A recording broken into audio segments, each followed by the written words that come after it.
Hello and welcome to this IsleVote21 online meeting for the Isle of Wight County Council seat of Newport West. A brief word for the benefit of the public. IsleVote21 has been formed with the sole purpose of enhancing democracy by providing an unbiased platform for candidates. We have no affiliations or funding and no candidates are aware of what questions will be asked today. Although a list of topics was distributed in advance to enable candidates to prepare. All 138 candidates at this year's County Council election have been invited, either directly or via group and party leaders. The following candidates have been invited to this meeting. Ray Redrup, Conservative Party, Brian Quigley, Labour Party, and I would like to note that Brian has sent apologies. Jamie Bundell, Green Party, Bob Blezzard, Liberal Democrats, and Bill Collins, who joins me now. Candidates will be asked questions from our pool of questions, plus others that have been submitted by the public regarding island-wide issues and their specific locality. Candidates have been informed there is a 2-minute limitation on answers. I will raise my hand as we approach this cutoff, and I request that the candidate finishes up promptly afterwards. Before that commences, candidates have a couple of minutes to give a personal statement. Please, Bill, go ahead. Hi, my name is Bill Collins. I'm standing as a Tusk candidate for Newport West. And I am new to all this, so please forgive me for being a little bit sort of lost at times. But I've lived on the island since 2002, and I've noticed so many changes that's happened since those times. A lot of services have been cut and a lot of things have happened which has affected my life. So I thought that it was time that people like myself took a stand so that we could do what we can to try and get a lot of those things put back in place again. And hopefully you will help me to become elected and help me to make those changes on May the 6th. Okay, thank you, Bill. We'll hear more about that in due course. On to the questions. So the first question I have for you: can you name a major problem that the island is facing and suggest a solution?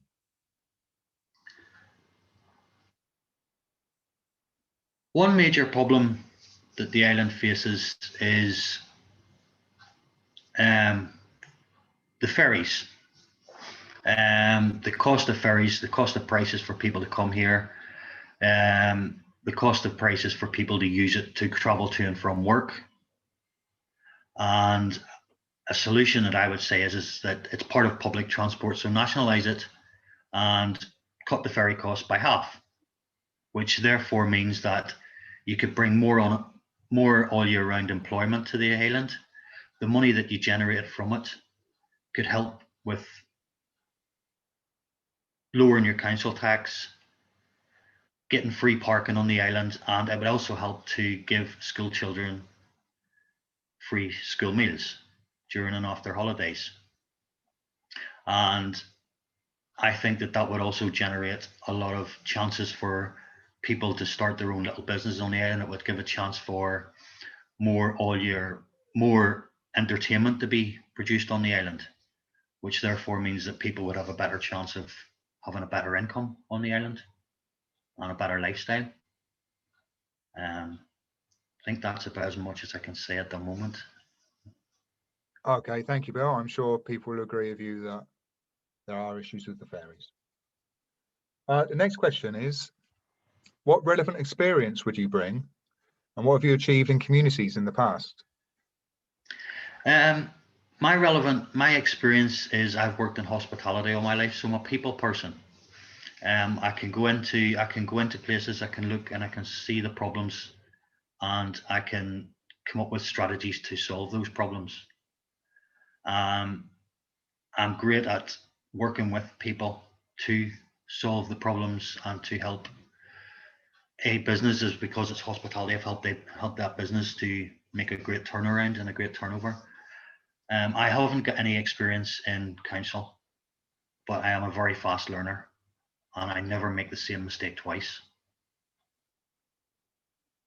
Okay, thank you very much, Bill.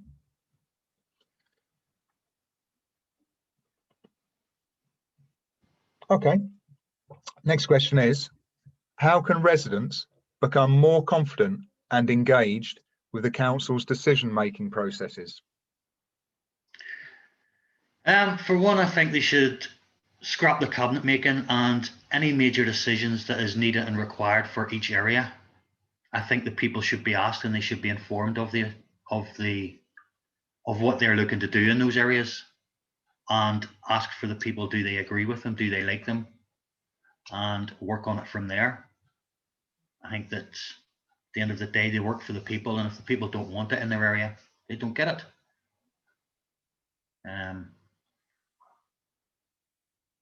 You know, it's okay. Bring it back to the people. Yes, always. Yeah. Always. It's their area. They live there. They know what's right for the area, what's wrong for the area, and it should be their choice at the end of the day, whether they're happy with it or not. And it should not just be forced upon them at all. Okay. All right, Bill. Thank you very much. The next questions have been brought to us by the public. We had a lot of questions, so a lot of the questions we've mashed together to form questions. They're like amalgams of things that we've received. Yeah. I will do my best to answer them for you. Okay. What can be done to improve educational aspiration for residents of all ages? I think for one, there should be a bigger educational choice on the island, with the chance of that the education is directed towards a job that they wish to go for at the end of it.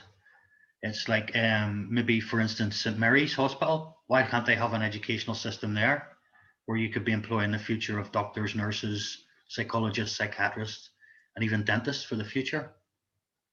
And maybe we should have a few more micro colleges on the island where people can, as I say, learn for specific careers instead of having to travel off the island for those. I don't really, as long as, you know, but as long as they are basically directed towards what people need for their future, and if there's a job at the end of it for them, it would be even better for them. Yes, certainly agree with that.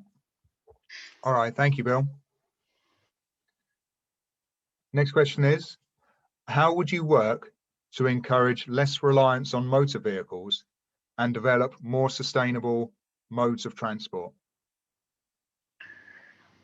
Well, for one, the trains should be going the way they used to, they used to go all around the island.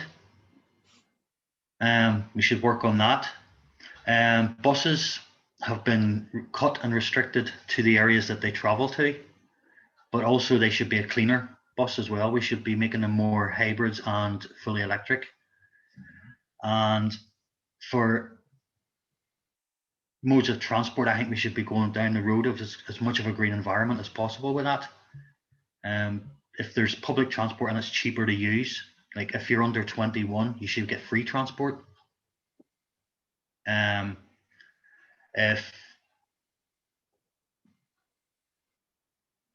We should just be working on getting our trains back running around, and we should be getting all public transport should be working for every area of the island, especially the little areas where they're restricted, where they maybe only have one bus a day. Some of them don't even have any buses a day. So I think that they should be looked into again. Okay. All right. Thank you very much, Bill. What will you do to address all the empty shops in each town? The main streets are dying. What should the council do to specifically address this issue? They should take control of the shops. They're sitting there empty, so we should be using them. We could convert them into indoor markets. We could convert them into little office spaces. We could convert them into little shops to give people a chance to start a business. And in doing so, we could cut down the business rates to give them a proper chance. We could also get our post office back open again in one of those little business places, because Newport Town Centre has lost it. If need be, we could put homes in there. Some people like living in town centres, so why not give them a little home? And just take control of our shops. We need there at the end of the day, there are shopping centres, our town centres. So why should we be walking down and let them let them develop out of town and just let the town centre be derelict? We need to take back control. We need to get our shops back as being our own and encourage people to become their own little business owners as much as possible. We could also use them for young people, where we could have little sports facilities and things like that to encourage them, like youth centres, but not youth centres, but a more modernised version, where we could help keep them from having nowhere to go, nothing to do. If anybody else has any great ideas, I'll be more than willing to listen and help. Okay, I'm sure that there are a lot of great ideas out there. I'm aware, and we'll see what happens with the recovery from COVID. We could have a lot of changes, hopefully for the better, but possibly for the worse in the high street. So we shall see. Okay, so that brings us to the last question, Bill, and that is, knowing your local community as you do, what local issue would you like to address that you know is of concern to residents? Again, that will take me back a little bit to the last question that you asked me, because I live so close to the town centre, and there's a lot of residents around my area which are elderly, and they actually have lost their post office. So that's they would go out, use that, and then go do their shopping in town and stuff like that. Now they can't. They have to go out of town to collect their money. They have to go out of town to. It's getting more difficult for them to get parcels sorted out. It's getting more difficult for them to